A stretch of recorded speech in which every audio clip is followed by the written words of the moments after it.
Thanks, Jen. There are reports of illegal cluster bombs and vacuum bombs being used by the Russians. If that's true, what is the next step of this administration, and is there a red line for how much violence will be tolerated against civilians in this manner that's illegal and potentially a war crime?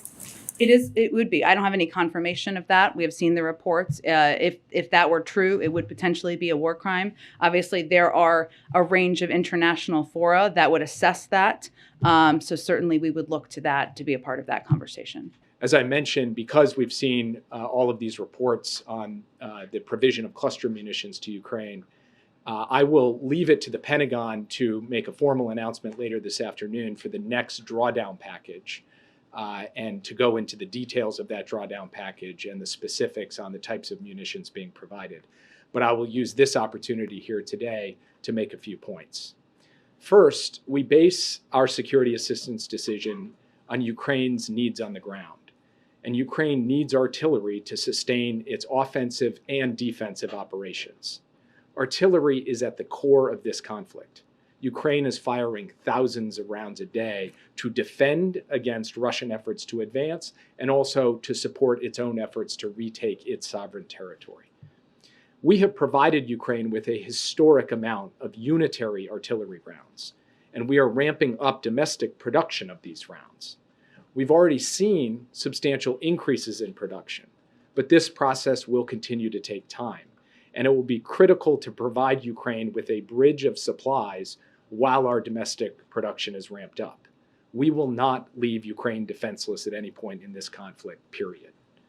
Second, Russia has been using cluster munitions since the start of this war to attack Ukraine. Russia has been using cluster munitions with high dud or failure rates of between 30 and 40%. In this environment, Ukraine has been requesting cluster munitions in order to defend its own sovereign territory.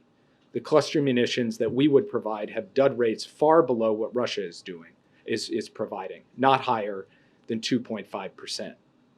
And third, we are closely coordinating with Ukraine as it has requested these munitions. Ukraine is committed to post-conflict demining efforts to mitigate any potential harm to civilians, and this will be necessary regardless of whether the United States provides these munitions or not, because of Russia's widespread use of cluster munitions. We will have to continue to assist Ukraine with demining efforts no matter what, given the significant use of cluster munitions already perpetrated by Russia. So the bottom line is this. We recognize that cluster munitions create a risk of civilian harm from unexploded ordnance. This is why we've deferred the decision for as long as we could.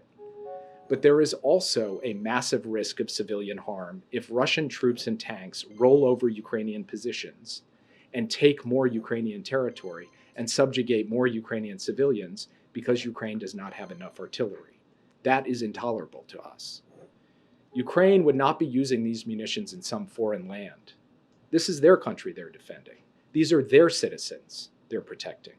And they are motivated to use any weapon system they have in a way that minimizes risks to those citizens. What convinced President Biden it was the right time to do cluster munitions, given the concerns? Did allies express concerns to him? And are you suggesting that the reason you're providing cluster munitions is because Ukraine is running out of unitary artillery rounds? Is it the backfill that? So first, we have been looking at this for quite some time. And what we have been weighing is this basic question of civilian harm.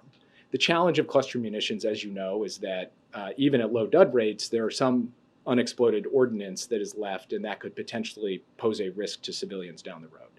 So we did not immediately come out of the gate and provide this. But we had to balance that against the risk to civilian harm if Ukraine did not have sufficient artillery ammunition. We are reaching a point in this conflict because of the dramatically high expenditure rates of artillery by Ukraine and by Russia, where we need to build a bridge from where we are today to when we have enough monthly production of unitary rounds, that unitary rounds alone will suffice to give Ukraine what it needs. So as a result, this is the moment to begin the construction of that bridge so that there isn't any period over this summer or heading into this fall when Ukraine is short on artillery, and being short on artillery, it is vulnerable to Russian counterattacks that could subjugate more Ukrainian civilians. That is the thinking behind our decision. We consulted closely with allies in deciding to do this. And some allies who are not signatories to the Oslo Convention embraced it with open arms, said this is absolutely the right thing to do.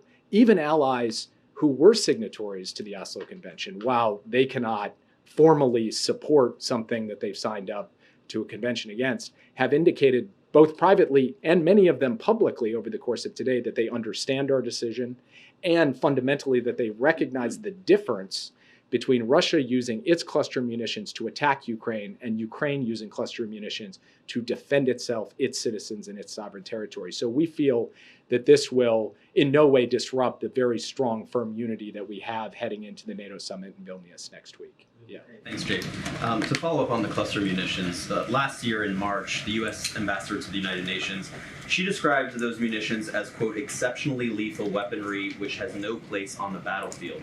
So how do you square those comments with this decision? And secondly, has Ukraine provided you with any assurances or guarantees in terms of their use in civilian areas, that they won't use them within a certain radius of civilian areas, for example? So Ukraine has provided written assurances that it is going to use these in a very careful way that is aimed at minimizing any risk to civilians. And by the way, Ukraine, the democratically elected government of Ukraine, has every incentive to minimize risk to civilians because it's their citizens, it's Ukrainians who they are trying to protect and defend. This is not Ukraine taking these and going and using them in the Middle East or in Southeast Asia or in some faraway land. They're using them on their territory to defend their territory. So we believe that they are highly motivated to do this. And beyond being highly motivated, they have, to directly answer your question, provided these assurances to us.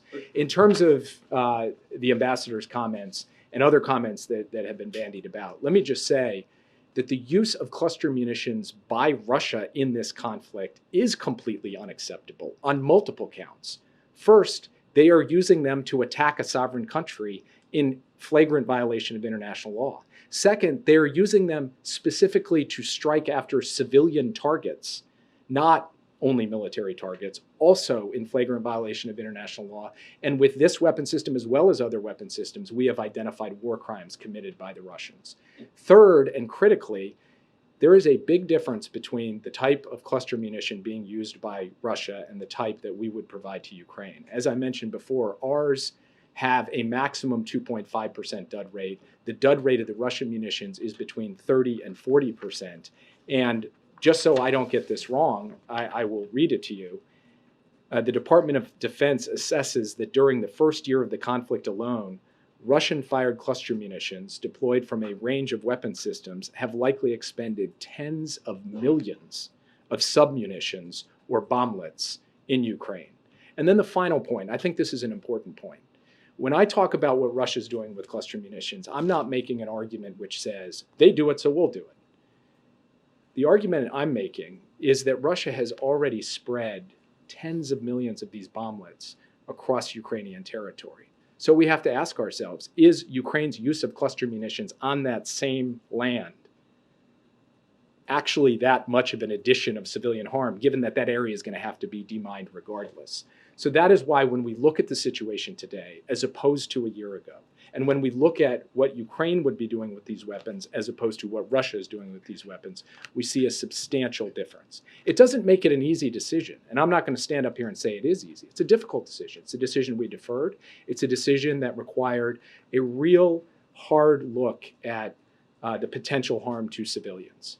And when we put all of that together, there was a unanimous recommendation from the National Security Team, and President Biden ultimately decided in consultation with allies and partners and in consultation with members of Congress to move forward on this step. Okay, great, thank you. Some Democrats have said that giving cluster munitions to Ukraine undermines America's reputation as a human rights defender around the world. What's the White House response? I mean, we don't believe that it undermines our our reputation of being human rights defenders. This is something that we say all the time, right? When it comes to human rights, when it comes to having those conversations with either our partners or other heads of state, the president is never shies away from having those conversations. Look, I mean, Jake said this when he was here.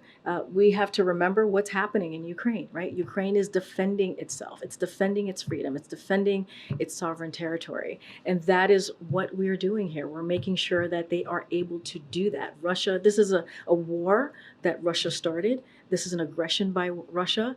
And so we have seen bipartisan support in what we're trying to do in helping Ukraine, fighting for their freedom. And I think we're continuing to see that.